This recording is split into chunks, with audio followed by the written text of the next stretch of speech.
We'll go ahead and get started, everyone. My name is Brandon Kyle. I'm the Director of Alumni and Family Engagement here at Pitzer College. We're so excited to be able to offer this series of fantastic lectures for Wise Mind with Marcus Rodriguez. And so one of the things that we wanted to be able to do in sort of packaging this is just give people some sort of semblance of tools that they can use for their own sort of mental health and well-being as we navigate all of the many, many things that are happening in real time in our country and across the world. We took a moment yesterday to pivot. So this is our third and sort of final lecture of this part of the series. But we wanted to take a moment and pivot from what would have been yesterday to today, and just taking an opportunity to understand the landscape of what's happening and to offer up any semblance of support that we could, and being mindful about how we're stepping into the community and wanting to be as intentional as possible. So really what this session will look at is how we can, again, take the tools of just making sure that we're taking a beat, taking a second to provide that self-care for ourselves as we navigate everything that's happening across the world. And so one of the things that we want to sort of clearly define is this is not by any means sort of the answer to any of the issues that are going on, but we're hoping that this can be a small semblance of a resource, if you will, as we figure out together how we move forward as a community and as a country. And so I, for one, find it very, very useful to take this moment in time. I think we all have a lot of stressors going on, and I think some more than others, and obviously in very different situations, but it is beyond critical to take a second to sort of hydrate yourself as best you can so that you can continue to do the kind of work that you're doing, whether it's out there advocating for others, advocating for your community, or dealing with what's going on with everything surrounding COVID-19. And so I'm really, really pleased and excited that we're able to continue this session and also be mindful of the lens that we're looking through at this point, and have Marcus here to kind of walk us through those steps. I, for one, have found it extremely therapeutic, and I'm glad that we will have the opportunity to hear and learn a little bit more.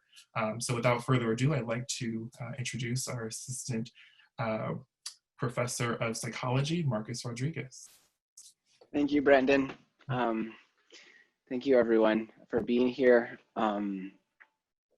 And yes, like Brandon said, I just want to echo, this is a really hard time. I think it's an especially difficult time for us as an institution that cares so much about these issues, and for us because there are many of our students and our faculty and our staff that are Black, that are people of color, and are working both to do what we can to try to change and educate ourselves and others, while also bearing the weight of these experiences themselves, and how exhausting that can be, and yet how consistent it is with our values. And I guess that would be an example of a wise mind decision that many of us are making to continue. And what I'm hoping to provide today are some tools for how do we do that in a way that's effective? How do we do that in a way that's sustainable? So again, like Brandon said, this is not a webinar on the solutions for what our country needs to do, but more like how we can do the things that we like as we're making the changes, as we're attending protests, either in person or virtually, or if we're feeding people or helping bail people out of prison or jail, if we are educating ourselves or helping to educate our family members, or confronting racism directly as we encounter it, writing up articles or blog posts, the things that we are doing can be very taxing and can be very painful, and a lot of things can come up in the process. And I want to provide us with mainly two sets of tools. One set of tools is how do we take care of ourselves in this process, and another is what can we do when the distress becomes so high that it impedes our ability to be effective and to do things that are in line with our wise mind. So kind of two separate sets of skills. And if I manage my time well, I want us to end with a loving kindness meditation that I've been thinking through and I think would be really helpful during this time. So I'm going to jump into it. And I want to say, first I'm going to share my screen. Can you see this? It says taking care of your body to take care of your, can you all see that? Yes, yes. Okay. So this is a basic skill for self-care. And I'm going to say less about this because I think there's a lot more resources about how to take good care of yourself online. But I'll say that the first time that I was involved in disaster relief, I was living in China and I was getting my master's at Peking University. And I was involved in helping with disaster relief after an earthquake in 2008. And we had like a world expert in trauma and in disaster response and relief and response efforts. And this person came into a room. There was about 200 of us that were there with different roles that were going to do what we could to assist and support. And this expert came in and asked the organizers and said, "Where's the water? Where do the participants have their water?" And the leader said, "Oh, like we'll go get it. Like, but you just first start talking because you're scheduled to start at 1 o'clock." And this person said, "No, like, I'll wait. I can wait. Like, everyone needs water." And they're kind of like, "No, like we brought you from far away. Like, you need to teach us how to respond." And he said, "I am teaching you, actually. And what I need to teach you is to take good care of your body so that you can sustain doing this work." And I think a lot of times we forget that very simple importance of like staying hydrated or sleeping or eating. Here's an acronym that's about that. Like, if we are going to be able to be well, then we're going to have to take care of ourselves, take care of our body. And by taking care of our body, we can take care of our mind. So there's an acronym. I actually like to change the L in this. So the P means if you're sick, if you have a fever, if you have a stomach ache, if you are physically ill, take care of that. Don't neglect your physical health. The L, I work with adolescents. So I actually say lather, rinse, repeat. And that means like take showers, like do good hygiene, like make sure you're like showering and brushing your teeth, flossing, doing other things that like your body needs. Eating a balanced diet, right? Not eating too much, not eating too little. I know when I get anxious, I can't, or upset or sad, I lose my appetite, right? And it's like even this morning, so I woke up and I've been thinking about like everything that's going on, doing a lot of extra thinking, basically all this morning, thinking about and preparing for this talk. And that just really got me into the mind space of thinking about what's going on. And it felt sad, and I felt angry and anxious, all the emotions, and I lost my appetite and I didn't want to eat breakfast. And I was like, "Oh, I'll skip breakfast, that'll be fine." And then it was like 11:30 and noon, and I was like, shoot, I still don't feel hungry. Like I feel this like empty kind of like pulling feeling, almost like someone has grabbed my stomach and is like pulling it out of my body a little bit, and it feels uncomfortable. Not like the feeling of like I want to put food in it, but I knew like I need to. So like I grabbed, I still have it here. Like I have some broccoli and some chicken. I couldn't quite finish it, but like something is better than nothing, right? So like I ate some stuff. It's the idea of like, what can we do to take care of our bodies, right? Avoiding mood altering substances. If you are in a place where you're finding yourself emotionally dysregulated, or that your mood is fluctuating a lot more with all the things that are going on, like don't go home and open up a beer. Don't do drugs, because it's going to make you more volatile. It's going to make you more vulnerable to those emotions and more vulnerable to the likelihood of being an emotion mine. Same thing with sleep. It's like, oh, like I've got to respond to this email. I've got to write this post to my friends or to my family. I have to do this thing. Yes, and now it's 2 o'clock in the morning and you have to be at work at 8. So like you also need to go to sleep. And so it's paying attention to those things, and then getting exercise, getting some sort of like movement each day. If we do these things, again, it doesn't solve any problems, but it puts us in a state of mind that makes it less likely that we're going to do something that makes the problem worse. It helps us, I think about like, again, like an X and Y axis. If the X axis is like emotional distress and the Y axis is time, at times like this, I think we're all, our emotional baseline has just been raised. So maybe for some people it's like at a 3 or like a 2 is their emotional baseline. With everything that's going on, Mine is probably like at a 5 or 6, which is a lot higher than normal this past week or so. And so what please skills can do is just bring that baseline down, because when you're like at a 5 or 6 and then something happens, it's so much easier to pop up to like crisis mode. And so it not only lowers, by taking care of our please skills, by taking care of our body, not only does it lower the overall baseline of where our emotions are, it also lowers the frequency and the intensity of the fluctuations in our mood. And research and science has shown that. And I'm actually conducting a study that I started with one of my colleagues here at CGU about looking at the effect in real time of please skills. But there's research that shows how important this is to take good care of yourself for your mood and for your well-being. And especially in times where we aren't able to do all of the please skills. And I think we also need to be dialectical of like, you know what, I am in a unique situation right now where like, I can't get a balanced diet because I'm out protesting. There's not a lot of food options. And here I've got a granola bar. It's then being very,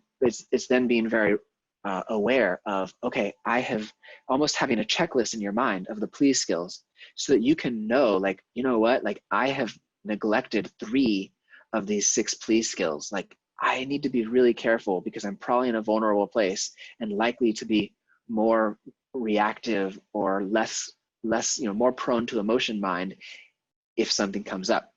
So it's also like a reminder of like, look for opportunities to meet those needs of taking care of your please skills, and also be cognizant of your vulnerabilities if you're not for some reason. And it could be that like something that you're committed to and you value is directly in conflict with please skills. Maybe it's happening during the night, and that means you're not sleeping and you're still committed to your job, so you're working in the day.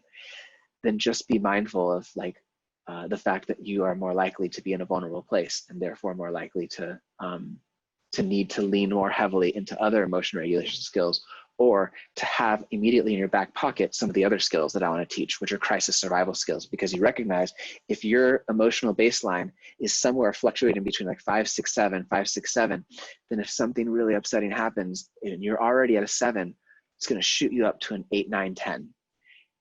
And so being aware of that, you can like have in your back pocket these distress tolerance skills. And that's what I mostly wanted to focus on today. So in terms of distress tolerance skills, I can like unshare my screen for a second. In terms of distress tolerance skills, let's see. Okay, so distress tolerance skills are divided up into 2 main groups in dialectical behavior therapy, the type of treatment that I have expertise in. And the 2 main categories are what we call crisis survival skills and reality acceptance. Last week, we talked about radical acceptance. We talked about half smile. We talked about willing hands. We talked about turning the mind. Those are some of the skills that fall under reality acceptance. So today I wanted to talk about crisis survival skills. And crisis survival skills are, what do we do when my emotion is like at an 8, 9, or 10?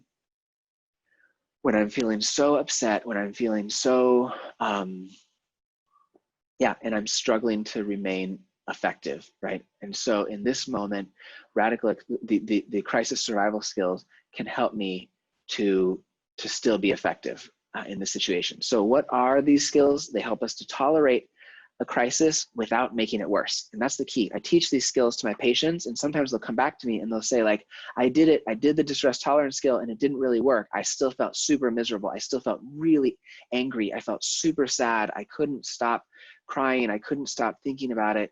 And then my question would be, well, did you engage though in your target behavior, right? Your problem behavior they're trying to reduce. Maybe for some people, it's anger outburst or some sort of like causing injury to themselves or causing injury to others, or maybe it's avoidance or isolation or substance use. Whatever their target behavior is, a behavior that they're trying to reduce, I'll say, well, did you engage in your problem behavior?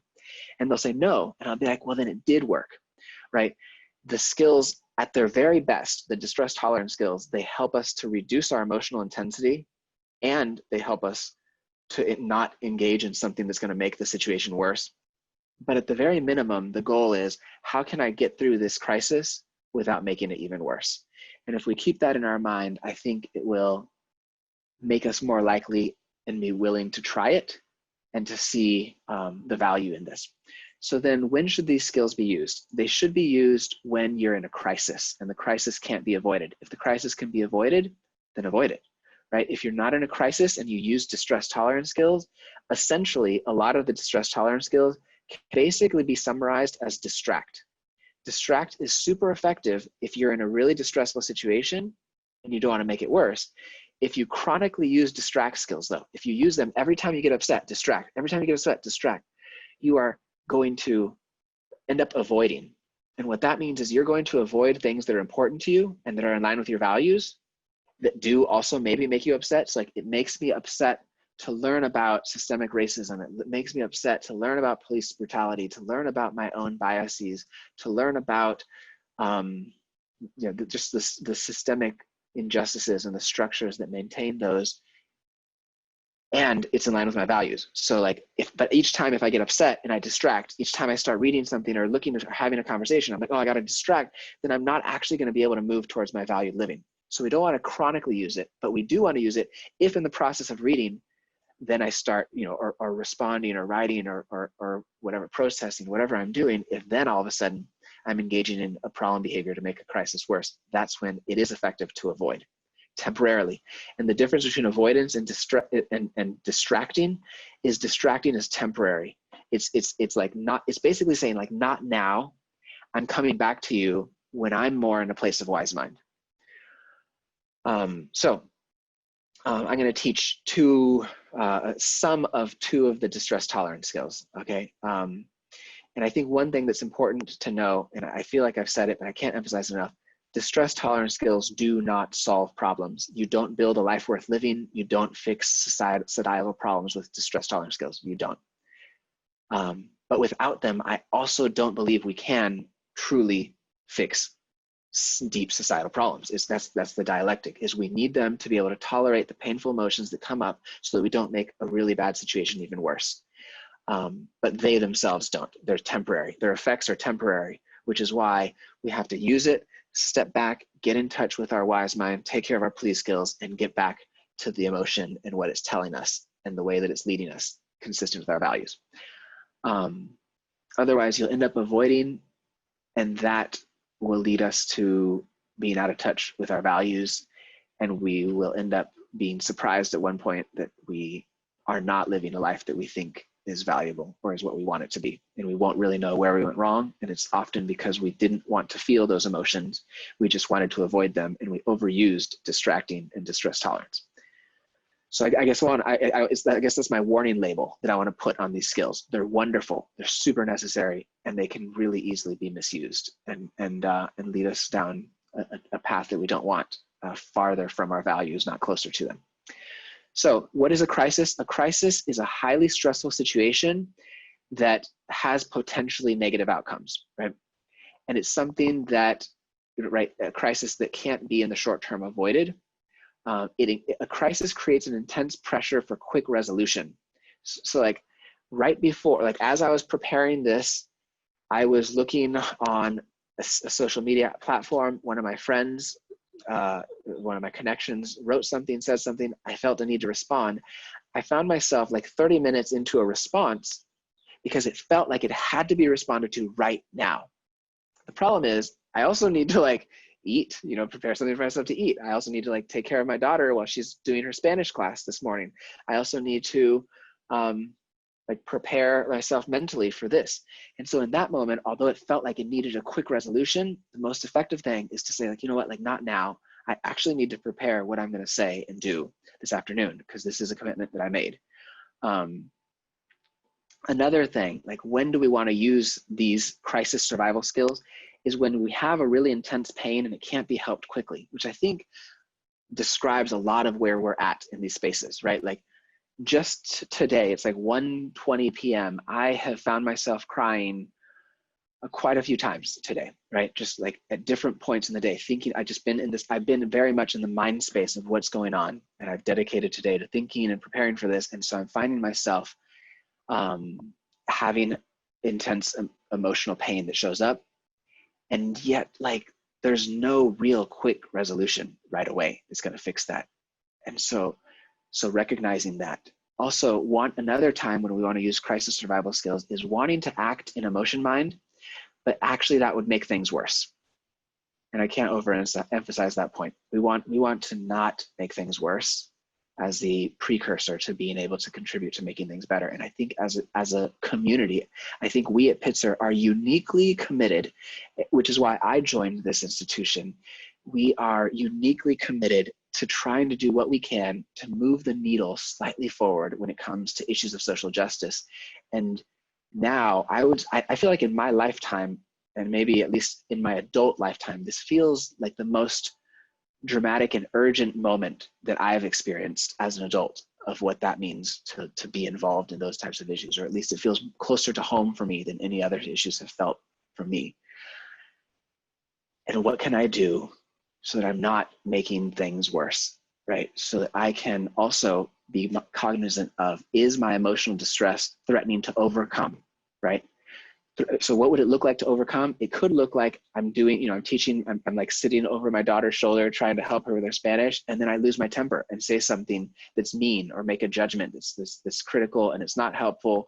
And it really is just a reflection of all these other emotions going on. And then I happen to see a behavior that I don't want, right? That is a good situation. And another time that we need to use crisis survival skills is what I've been saying, is when we feel overwhelmed, but we still need to meet demands. And I think that describes especially a lot of our colleagues of color, our colleagues, our students, our faculty who are Black. I think this is tough. You still have to do, like, turn in reports and attend meetings and do the things. And it's that balance of, on the one hand, I need to rest, and I also want to try to meet these demands if those are in line with your values and consistent with who you want to be and what you want to do in your wise mind. So I'm going to get right into it now about what are these skills. I tried to put enough content around what they're not and how we want to be careful to not overuse them. But what are they? So I'm going to teach two. Do you see the thing that says TIP, changing your body chemistry? Okay. So the TIP skills, I'm going to teach two skills. One is the TIP skills and one is the accept skills. The TIP skill is this. At its core, it's the idea of, if we change our body chemistry, we can reduce really high emotional arousal and that feeling of overwhelmed, right? The nice thing about TIP skills is they work really fast. Sometimes they work in minutes, right? And they can bring down emotional arousal. They are oftentimes just as effective as the dysfunctional, problematic behaviors that we would otherwise want to engage in a crisis, right? And so it's a great alternative to engaging in, I don't know, if we get distressed and you want to use a substance, or you get distressed and you want to, like, lash out in anger, the relief that you get from binge eating or from, using a substance, you can get a similar effect in terms of the reduction, short-term reduction in painful emotions. But the nice thing about TIP skills is you don't have that long-term negative results that affects sometimes from the other ways that we are able to soothe ourselves, like binging or doing something else that's not going to be effective. So the TIP skills, the other nice thing is that they're easy to use. I want to believe that they're easy to remember. The other nice thing is they don't require a lot of thinking. They're not real, like radical acceptance, if you remember, or wise mind, they're very heady. They're very much like, they require you to concentrate and use, like, your prefrontal cortex to engage them. TIP skills are very much like lower brain, basal ganglia, like really just like draw from, like, your animal instincts, and you don't have to, like, think and perceive yourself thinking to be able to use them effectively, which I think makes them accessible when we really are, like, at a level 8, 9, or 10 of emotion distress. It's hard for us to think very dialectically or super rationally, and to think about, the difference between long and short-term consequences. That's really tough to access in those spaces. So the TIP skills, essentially, they help to activate our parasympathetic nervous system. Those are big words. That's a way for me to prove that I'm a psychologist. I'm a real scientist, right? Essentially, the sympathetic nervous system is the part of us, is the fight or flight. It's like, I see a bear, sympathetic nervous system gets my heart beating fast, it gets blood pumping through my body, it gets my muscles and endorphins running so that I can run faster. My eyes dilate so that if I have to run between shadows and between like sunny spots, if I'm getting chased by that bear, I'm not going to trip on a branch and get eaten. Like, it increases my temperature and it gets my muscles, it gets glucose all through my body. So if I do get caught by the bear, I can make the very best, most valiant effort to fight it off with my own bare hands, right? So that's what sympathetic nervous system does. It gets us all riled up. The reality is, I think a lot of us are in that space. And when we are seeing some of these images, when we are watching some of these videos or even just going there in our minds, it is activating that threat. And it shows up, and we're not being chased by a bear, but our body, if you just like scanned our body, it's kind of like that. Like, you know, you wouldn't necessarily be able to tell the difference just from a straight like scan of the temperature, the heart rate, the blood pressure. So what we want to do is to figure out, how do I then turn the dial that down? And the way we do that is to activate this competing system called the parasympathetic system. And that is the system that helps decrease emotional arousal, right? It helps to calm down. It helps us to bring our digestive system back online so that we can feel things like hunger, so that we can take care of our please skills. It helps bring our heart rate back down. It helps to bring us into a space where we can feel tired and actually fall asleep because our bodies are tired, right? So how do we do that? The tip skills are kind of like magic, honestly. These are the skills that are easiest and quickest for my patients to jump on board with. So the T is for temperature. Temperature is grab something cold. Like even as I'm noticing right now, my face is warm. It's hotter. Like it's not just the temperature, it's the emotions that I'm feeling, that I'm willing and allowing myself to be in touch with and not choosing to just distract from. What that means is bringing those up, right? If we can then cool it down, like literally with temperature, that can help. So that means like grabbing an ice pack and putting it on your face or your neck or on your belly, right? That means filling up a big like bucket of water or the sink with water, pouring ice, like take the ice maker, fill a bucket or fill like a big bowl with ice, pour it into there, and then dip your face into it. So what does this do? If we do that, the most extreme is like a big bucket like of water or a sink filled with ice water, and you put your face into it and you lean over the sink and you put your face into it for like 20 seconds or so, and then pull it out, take a breath, put it back into the bowl or back into the sink, pull it out. What that is going to do is it's going to activate a few things. It's going to, by the temperature, it's going to bring your body temperature down, right? And it is also going to activate something that we call the dive reflex. And the dive reflex is an instinct that mammals all have when we go underwater, and especially when we notice pressure on certain points in our body, like our temples or our eyes. It sends a signal to mammals, which need to breathe to survive, that I don't know the next time I'm going to take a breath. So I need to like stop sending blood to unnecessary parts of my body, like my extremities, my arms, my legs, my stomach.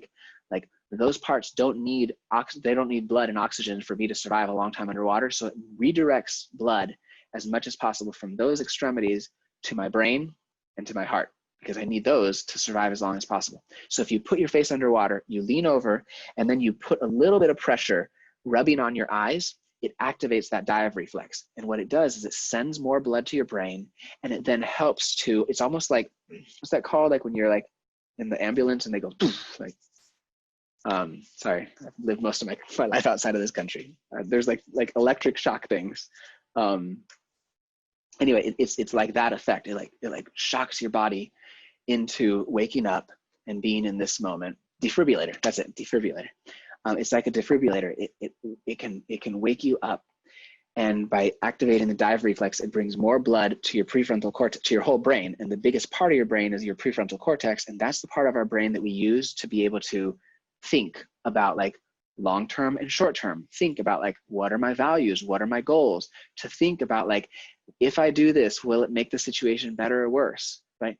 We need that part of our brain. And so by bringing more blood, more oxygen, it activates it, and it then helps us to manage the other part of our brain called the amygdala that is like firing and telling us like crisis, crisis, scary bear. It helps to then down-regulate that part.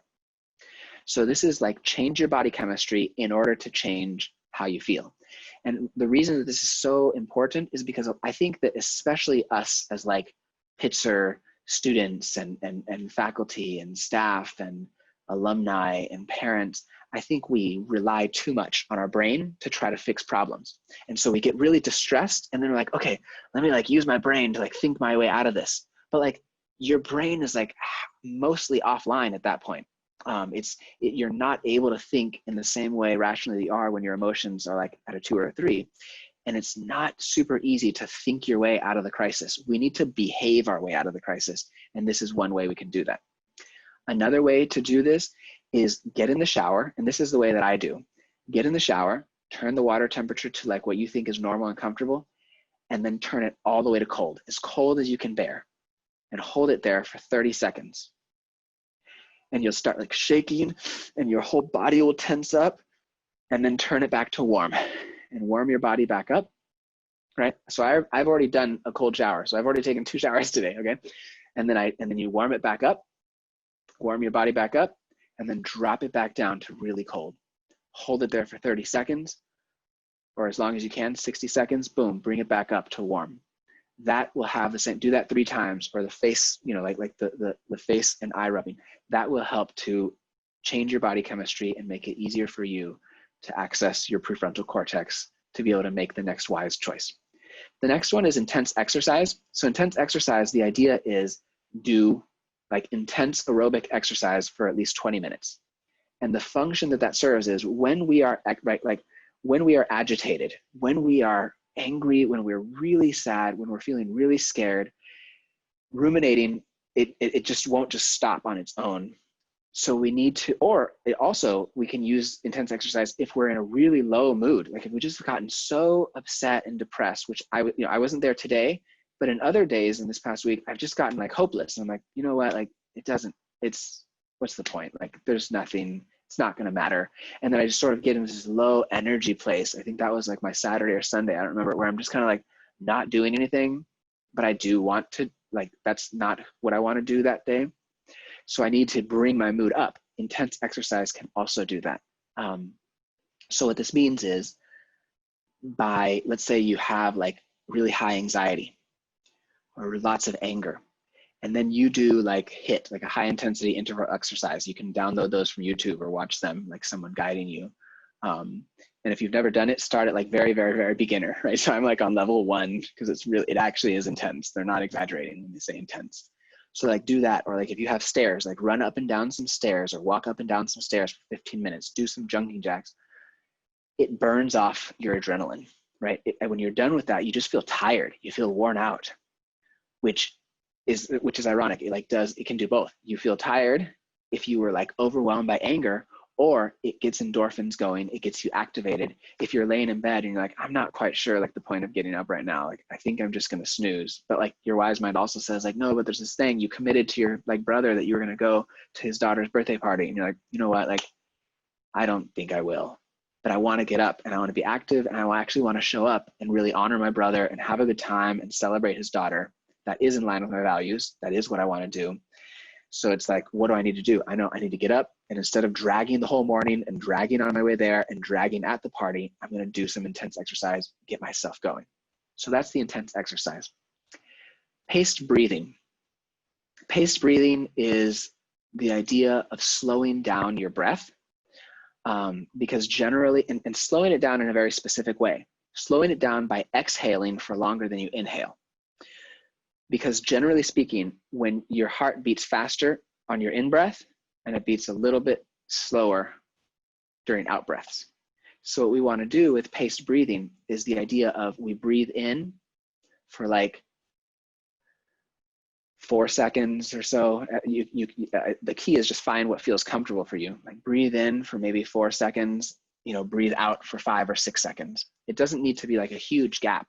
It just means you're breathing out longer and you're trying to really exhale all the oxygen, because when we feel stressed, we end up taking short and shallow breaths, right? And if you've ever seen someone have a panic attack, you tell them, you say, breathe deep, and they go, but really they're taking a long breath, but they're breathing into the top of their lungs and they're not exhaling. So half of their lungs are just filled with the same old air that's already been used by their lungs, and they're just going with the very top of their lung. And so paced breathing is get all the air out and get a whole new like load of oxygen in your lungs, and do it also by exhaling longer. I actually think it'd be helpful if we practice together right now, okay? So I'll ring the bell to start and to stop. So you can get into a position like maybe sit upright, put your hands up like in willing hands if you want, being willing to notice a difference.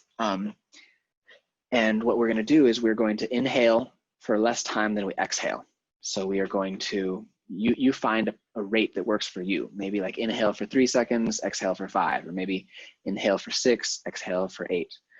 And if you want, over the course of the next 2 minutes, you can even stretch that out longer. So you could even say like, I started at like in for 4, out for 6, but then I stretched it to like in for 6, out for 9. And eventually I got it to like in for 7, out for 12. But the key is like breathe at a rate that feels comfortable, and then exhale all the way and a little bit longer than you inhale.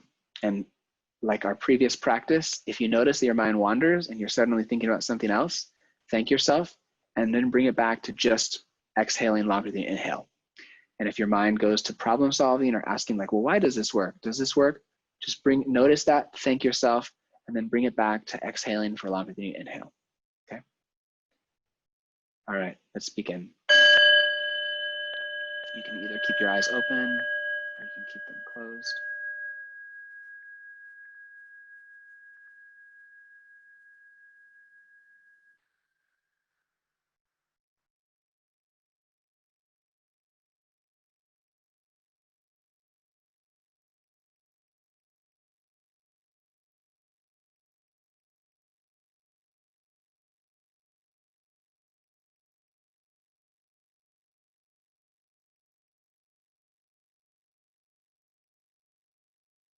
Again, we're just inhaling for shorter than we exhale, getting all the oxygen out, exhaling a little bit longer than we inhale.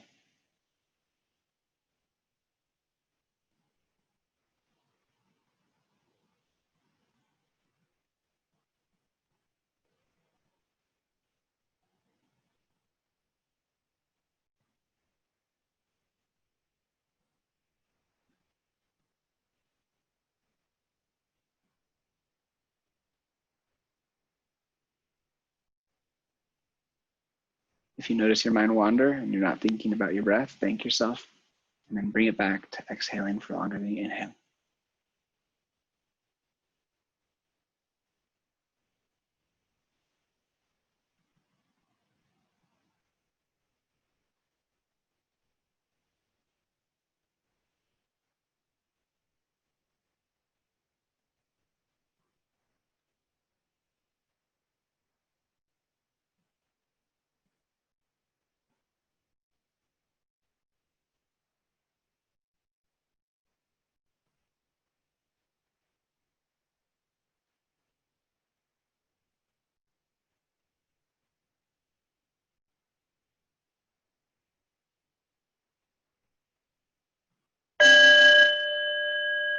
Okay, that was 2 minutes.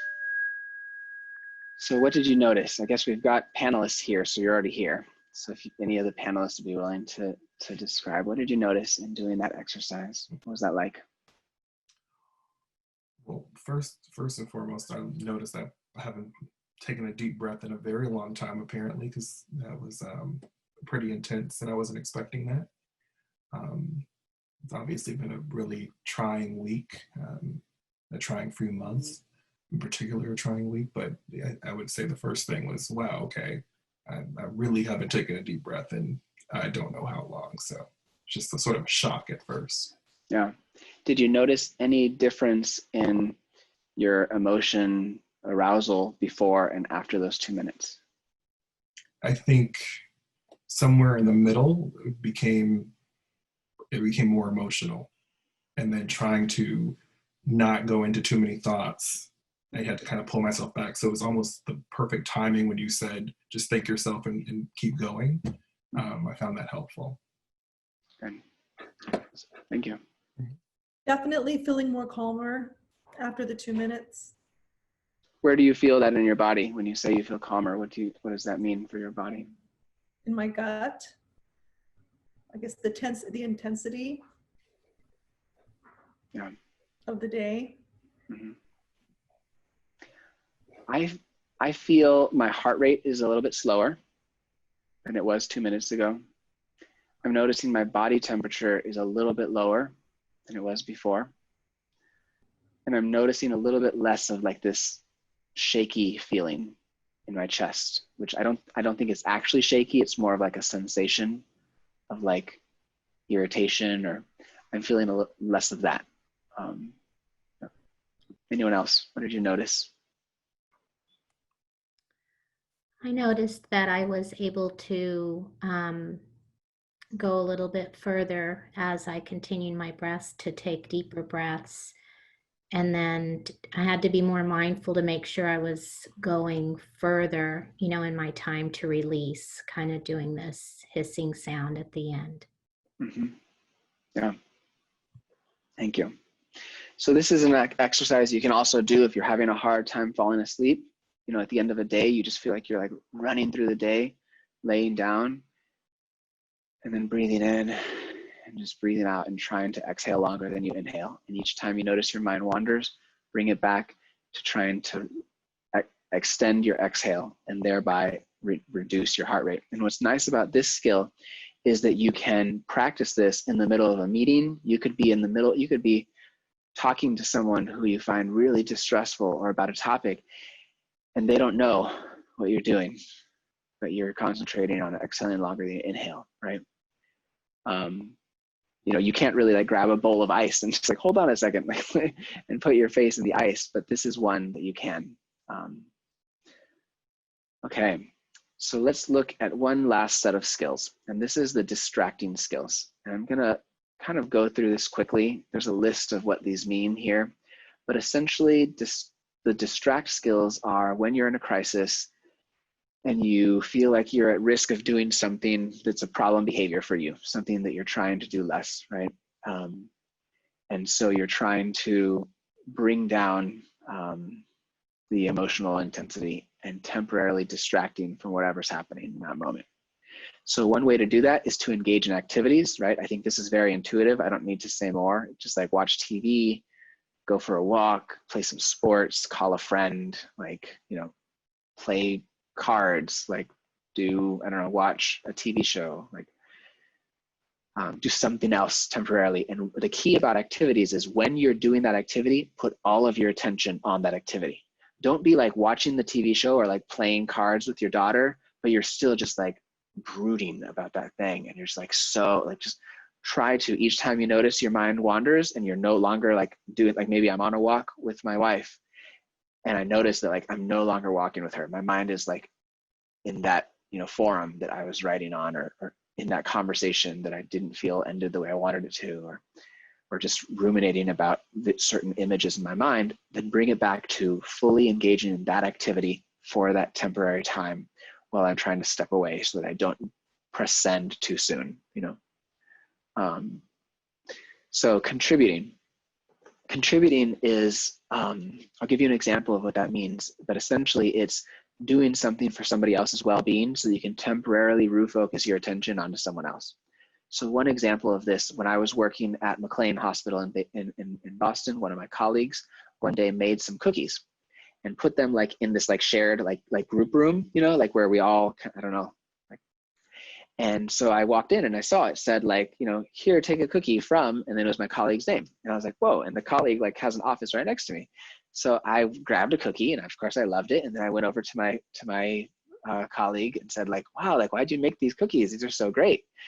And she was like, well, I had a really hard day last night and I was feeling really upset and I needed to distract. So I thought I'll make some cookies.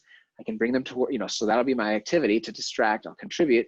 And I figured if I make them, people will come today and say like how good my cookies are and how much they appreciate me. And sure enough, that day, like for the next, I think there was probably 7 people, because our office is right next door, that came and said like, wow, these cookies are so good, thank you. And so it gave her something to do to distract, right, in that moment, and also to contribute. I know like another example is like, for various complicated reasons, like Mother's Day my wife feels really conflicted emotions around Mother's Day, and it can feel really upsetting. And this Mother's Day, she did something that was brilliant. And she just started writing text messages to women in her life to wish them Happy Mother's Day. And we have we have been involved in some orphanages in other countries. And she reached out to those, especially those young ladies, and just said, like, I know this day might be really complicated. A lot of complicated emotions might come up for you. I just want you to know that I'm thinking about you, that I love you, that, you know. And she said this Mother's Day, she just got a flood of text messages and emails from these people. And so for that moment, she wasn't just thinking about her stuff.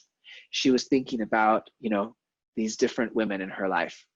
And it shifted her mood drastically. It distracted from what was otherwise was happening, right? Comparisons, sorry. So comparisons is the idea of making a comparison to either someone else who has a worse situation than you, or comparing to yourself previously. So if you're like, you know what, like I didn't used to, in the past, I would have already lashed out. I would have just been like, I would have abused a substance. I would have done something really ineffective. And now I'm feeling overwhelmed and upset, but at least I'm maintaining, like I've been able to hold off from doing X or Y, or I've still been able to stay engaged with my family. And I sat down and had a meal. And I think a year ago, I couldn't have done that. I think a night like this, I would have locked myself in my room and just like called it a night and let my family just wonder and worry, like, is Marcus okay? Is Marcus angry?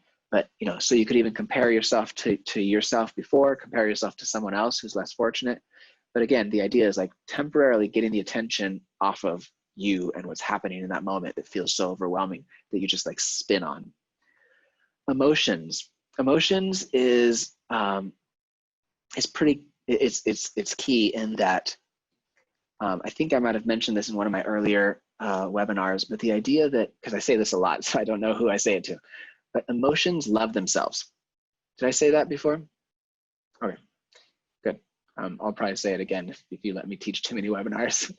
Emotions love themselves. And what that means is when you're feeling an emotion, it will give you urges to engage in behaviors that will feed that same emotion. It will cultivate more of that emotion, right? A lot of times we feel angry and we think, I just gotta like vent, I gotta get it out.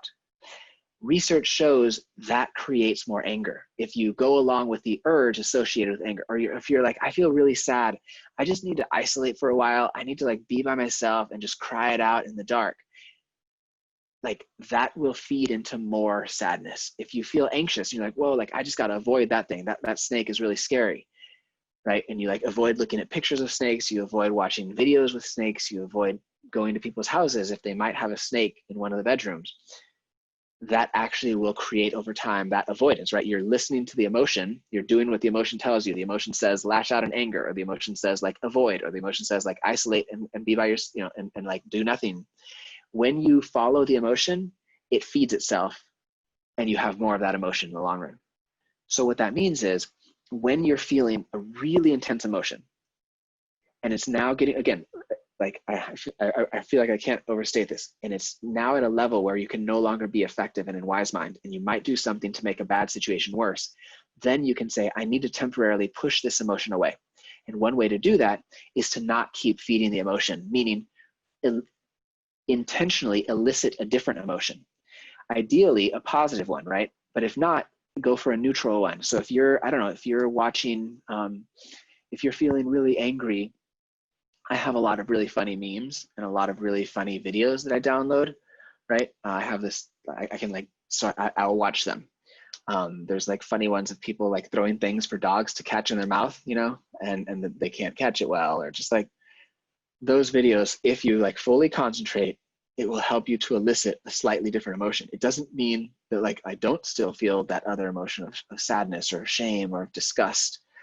I feel that, and I'm intentionally, temporarily trying to elicit something else so that this emotion doesn't continue to escalate, and so I don't continue to feed it. Or it could be like, if I'm feeling really angry, I could watch like a really scary movie, or like the trailer to a movie. You know, like like I don't do scary movies, so sometimes the trailers are enough. Like I have nightmares just watching like a trailer of a movie where like someone's like just like doing horrible things to people, and like I end the 3-minute trailer and I feel like really scared. At least in that moment, I'm not feeling the sadness or the anger or the disgust or whatever it is, and vice versa. I mean, you could do that with anything. So if there's something that you find really disgusting to eat, like, I don't know, like my wife eats and loves durian. It's like this big fruit that I think it kind of smells like body odor a little bit, but she really loves it. And so, so like if I'm feeling really distressed and she happens to be eating it, my urge is to avoid it, but I can actually elicit disgust, the emotion for me, and just like take a big bite of it, or just like smell it, or like rub some on my upper lip, you know? And for a short time, it's eliciting a new emotion for me, and therefore preventing me from further feeding that other emotion I was in. So that's the principle behind emotions, right? Of distracting, right? See, these are ways to distract using your wise mind. Pushing away is kind of all the distracting skills are essentially pushing away skills.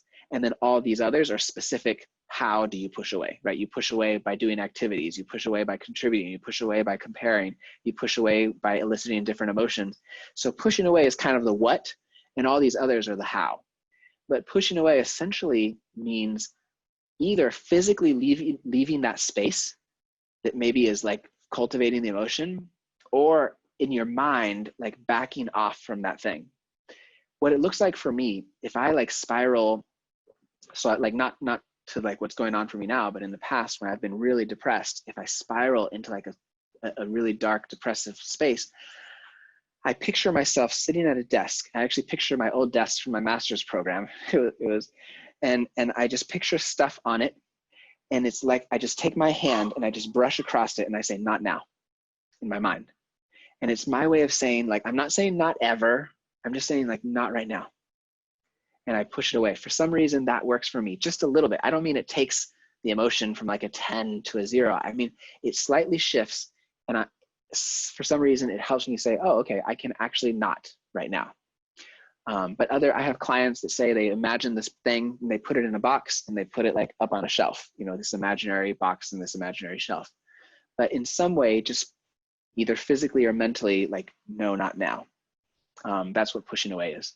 Thoughts is the idea of like elicit, like if you can fill your short-term memory with something else, then you're not going to be able to continue thinking about that thing.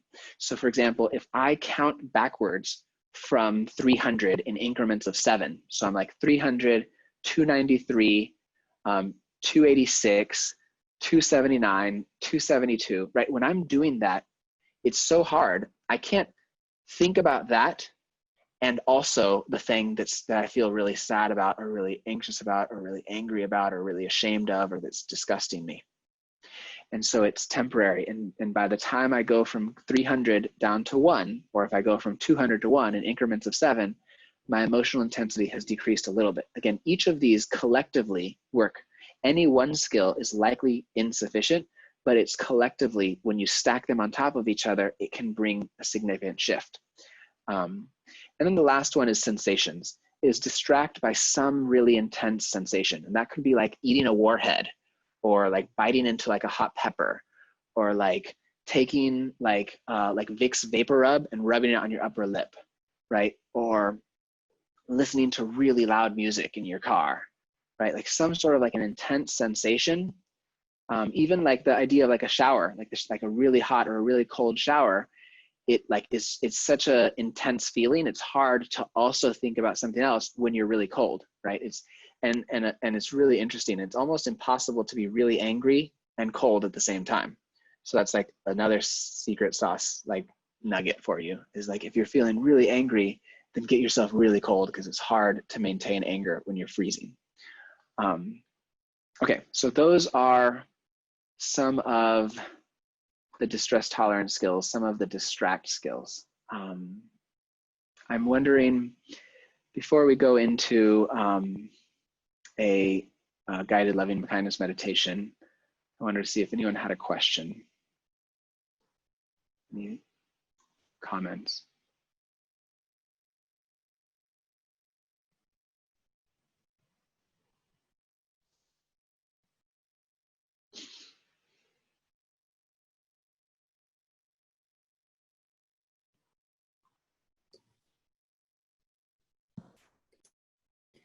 think I have a question. When you were talking about like the emotions and like trying to change it, you did mention kind of like how, you know, like emotions love itself and it wants you to keep feeding that emotion.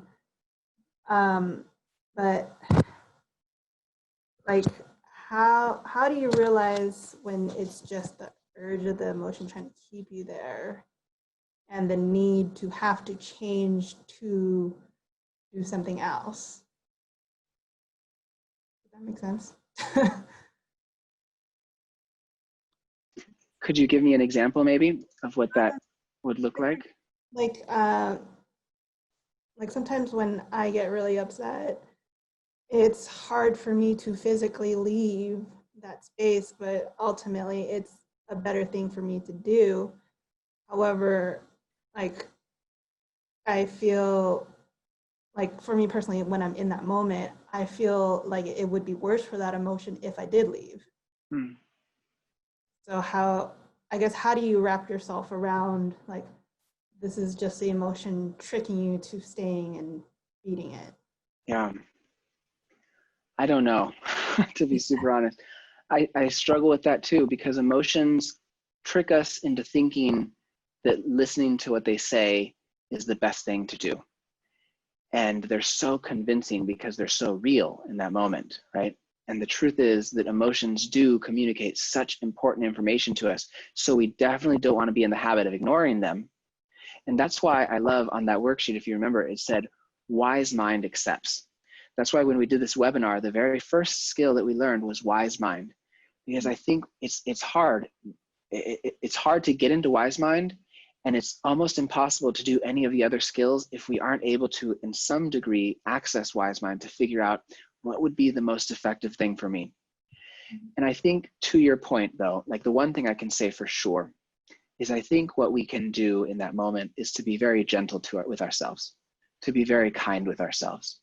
If we aren't able to get out of bed or to get out of that space or to do the effective thing, right? Sometimes wise mind says like do this. And if we can't get ourselves to do it, I remember one time I had a client, we were doing a group and I said something that was hurtful, that was offensive, it was judgmental. And one of my clients got up and was leaving the group room. And right when the patient gets to the door, I stopped and I was like, is this your wise mind? My patient turns around and says, no, but I'm leaving anyway, and slammed the door. And I was like, that's actually okay. I think I actually went on to like praise that client and say, I thought that was amazing that you were able to be in touch with wise mind. I think step one is maybe if there's any step that you can make towards being effective and living in line with your values, then reinforce that and say, you know what, I'm doing the best I can. I'm exactly where I'm supposed to be. And this is the best I can do in this moment. And I hope I can do a little bit better next moment.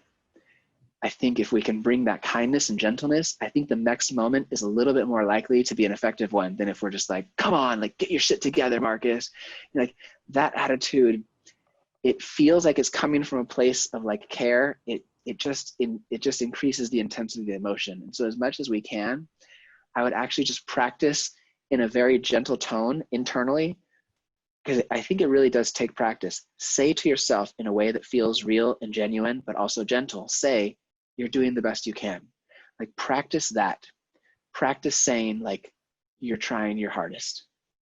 Practice saying like, it's okay, in a way that's forgiving, in a way that's gentle. I think that is a part of what it takes to stick with these skills, because perfection is an impossible goal.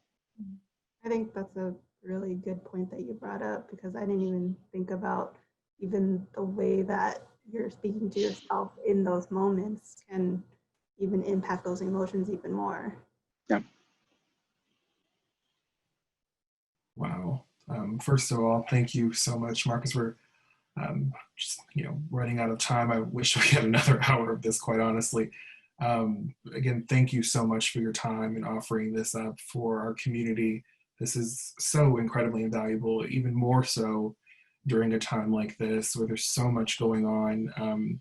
I know I found it very valuable, and I'm looking here in the chat box and the Q&A and that's represented there as well. The main question that keeps coming up is this recorded?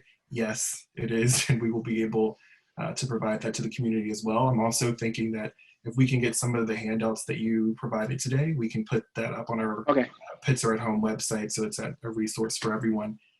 Again, thank you so much. Yeah, thank you all. Yeah, thank you. Okay, well then maybe next time we'll do the loving kindness. Good. In the meantime, let's be loving and kind to ourselves and those around us. Absolutely. Thank you for everyone who's attending. We look forward to seeing you next time. Bye, everyone.